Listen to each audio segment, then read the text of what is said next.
Hello everyone, आज की video में हम आपको बताने वाले हैं पाइथन में कंडीशनल स्टेटमेंट क्या होता है, कैसे काम करता है। चलिए हम चलते हैं अपने वीएस कोड में। हम अपने वीएस कोड को ओपन कर लेते हैं।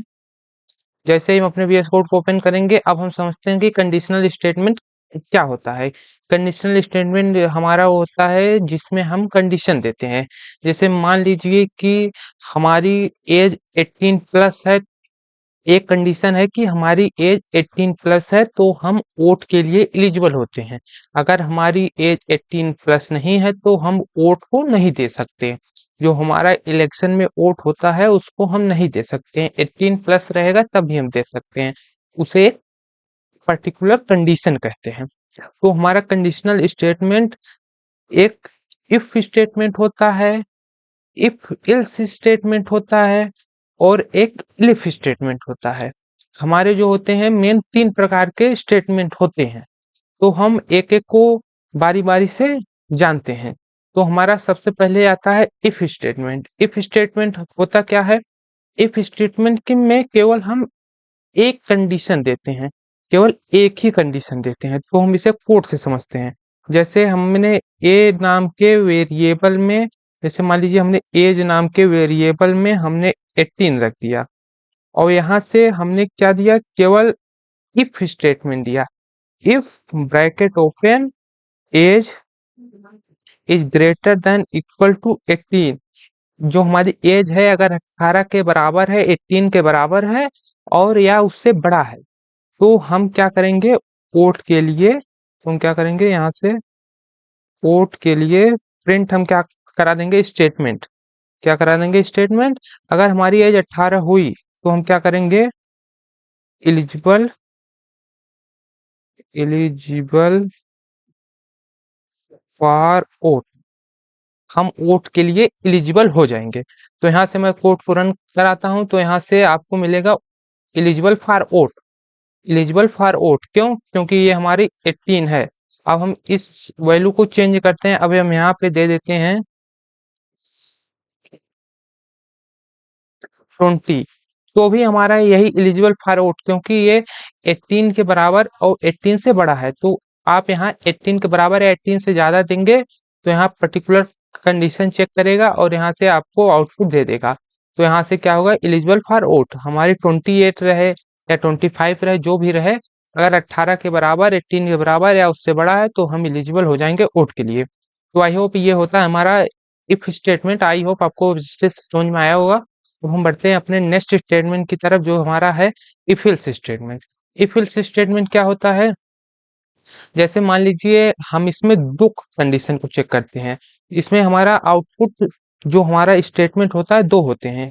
क्या होता है, जैसे इसमें क्या हुआ था, इफ में क्या हुआ था, केवल हम ये चेक कर रहे थे कि हम एलिजिबल हैं, एलिजिबल हैं या नहीं। इसमें एलिजिबल नहीं है, वो आउटपुट नहीं आएगा, केवल इसमें एलिजिबल रहेंगे तभी आएगा।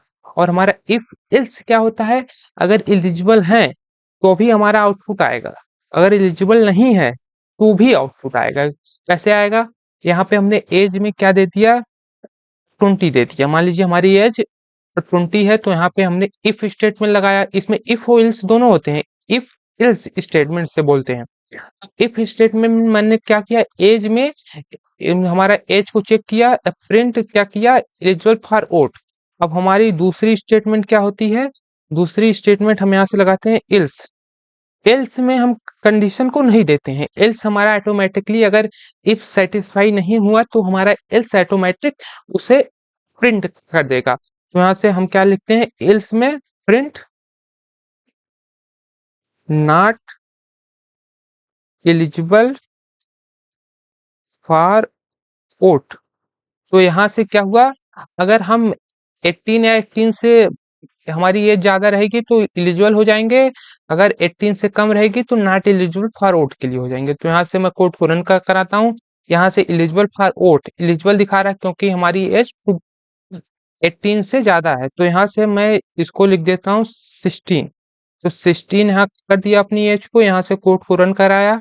जैसे ही मैं कोड को रन कराया, यहाँ से आपको दिख रहा होगा कि नॉट एलिजिबल फॉर वोट। क्यों? क्योंकि हमारी एज जो है 18 से कम है, इसी वजह से हम एलिजिबल नहीं है वोट को देने के लिए। तो सब आपको समझ में आया होगा कि हमारा इफ स्टेटमेंट कैसे काम करता है, इफ एल्स स्टेटमेंट कैसे काम करता है। अब हम बढ़ते हैं आगे। हमारा जो है इलिफ स्टेटमेंट, इलिफ स्टेटमेंट क्या होता है? जो हमारा इलिफ स्टेटमेंट होता है वह इफ और एल्स के बीच में काम करता है।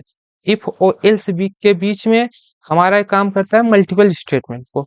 तो हम समझते हैं एक एक करके। तो यहाँ से जैसे मान लीजिए हमारा जो कॉलेज में हमारा एग्जाम होता है और उसमें मार्क्स आते हैं हमारे, जो हमारे मार्क्स आते हैं उसी हिसाब से हमारे ग्रेड बनते हैं। तो ग्रेड हमारे बनते हैं तो हम एग्जाम्पल समझते हैं, आपको कोड से अच्छे से समझ में आएगा। जैसे हमने मार्क्स में क्या दे दिया 90, तो यहाँ से मैं क्या करता हूँ, अब चेक करता हूँ। क्या चेक करता हूँ? इफ स्टेटमेंट लगाऊंगा पहले। इफ क्या चेक किया? अगर मार्क्स हमारे बड़े हैं किससे? 90 से। तो यहाँ से मैं इसको किस ग्रेड में रखूंगा? Print A grade. इसे मैं क्या दे रहा हूँ? ए ग्रेड दे दे रहा हूँ, ए ग्रेड। और अब हम लगाते हैं हमारा क्या मैंने बताया, इफ और इल्स के बीच में हमारा इलिफ काम करता है। तो अब हम लगाते हैं इलिफ।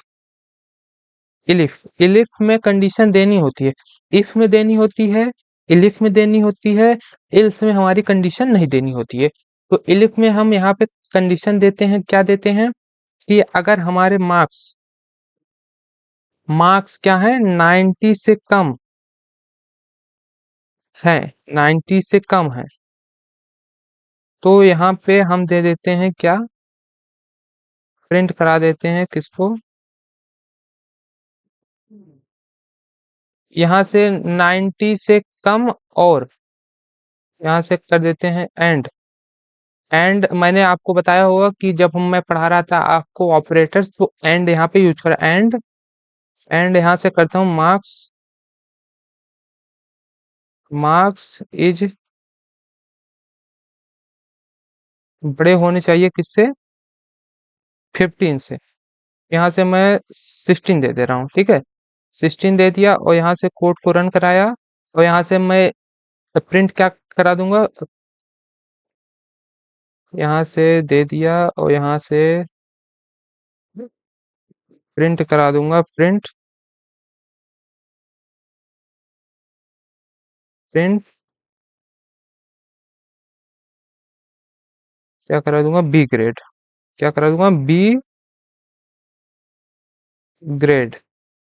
यहाँ से हमारा बी ग्रेड प्रिंट हो जाएगा। और यहाँ से मैं दे दूंगा लास्ट, हमारा जो लास्ट स्टेटमेंट होगा इल्स, इल्स स्टेटमेंट। इसमें मैंने बताया था जो हमारा इलिफ होता है इफ और इल्स के बीच में काम करता है, तो इसी वजह से हमें इफ भी लगाना पड़ेगा और इल्स भी लगाना पड़ेगा, उसके बीच में इल्फ लगाना पड़ेगा। तो अब हम लगाते हैं इल्स कंडीशन। इल्स कंडीशन में हमें क्या स्टेट, हमें जो कंडीशन को नहीं देना होता, अभी हम यहाँ से केवल प्रिंट कराते हैं, डायरेक्ट प्रिंट। ऑटोमेटिकली ये क्या कर देगा, सी ग्रेड, सी ग्रेड। तो यहाँ से मैं कोड को रन कराता हूँ। जैसे मैं कोड को रन कराऊंगा यहाँ से आपको दिख रहा होगा ए ग्रेड, यहाँ से आपको दिख रहा होगा सी ग्रेड। क्यों सी ग्रेड दिख रहा होगा?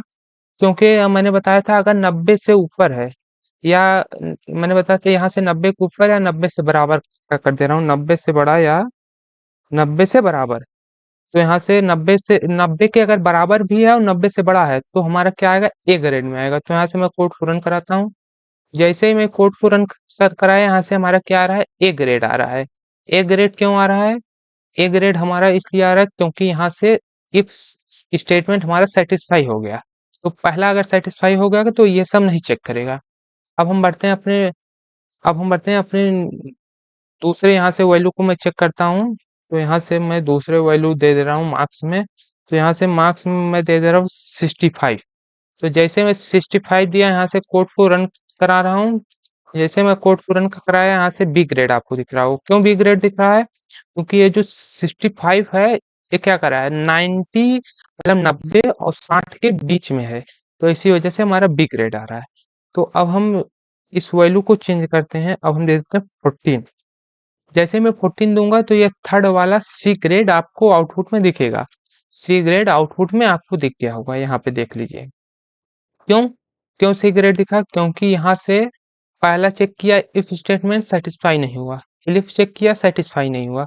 डायरेक्ट अगर इफ इल सेटिस्फाई नहीं हुआ तो यहाँ पे कुछ भी आ जाए तो ये डायरेक्ट इल्स वाला प्रिंट कर देगा, एल्स चेक ही नहीं करेगा, डायरेक्ट हमारे आउटपुट दे देगा वही। ठीक है, आई होप आपको अच्छे से समझ में आया होगा कि कंडीशनल स्टेटमेंट हमारा कैसे काम करता है। इसमें एक आता है नेस्टेड कंडीशन, इसको मैं नेक्स्ट वीडियो में आपको बताने वाला हूँ। तब तक के लिए चैनल को सब्सक्राइब कर दें, वीडियो को लाइक कर दें। Thank you for watching.